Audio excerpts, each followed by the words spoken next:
कुठे फिरायला गेलं की राहण्यासाठी आपण अगोदर हॉटेल बुक करतो. पुढच्या प्रवासासाठी सोयीची आणि सर्व सोयीसुविधांनी युक्त असलेले हॉटेल आपण निवडतो. हॉटेलची निवड करताना आपण ऑनलाईन रिव्ह्यू देखील बघतो. परंतु अनेक वेळा आपण हॉटेलमध्ये गेल्यानंतर प्रत्यक्ष सुविधा वेगळ्याच असतात. काही वेळा तर आपली थेट फसवणूक होते. मनासारखे हॉटेल न भेटल्यामुळे आपली निराशा होते आणि पुढच्या प्रवासाचा उत्साह संपतो. त्यामुळे आपल्याला आवडणारे हवे तसे हॉटेल मिळावे यासाठी काही काळजी घेणे गरजेचे आहे. काही बाबींची विशेष खबरदारी घेतल्यास तुम्हाला हॉटेल बुकिंगच्या माध्यमातून होणारी फसवणूक थांबवता येईल. तुम्हाला एखादे हॉटेल बुक करायचे असेल तर फक्त ऑनलाईन रिव्ह्यूवर अवलंबून राहू नका.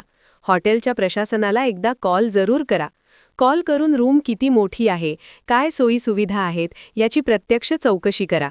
त्यानंतर हॉटेलच्या आजूबाजूला अन्य सुविधा आहेत का याचीही खात्री करून घ्या. हॉटेल बुक करण्याआधी चेक इन चेकआउट संबंधी नियम काय आहेत ते तपासून पहा.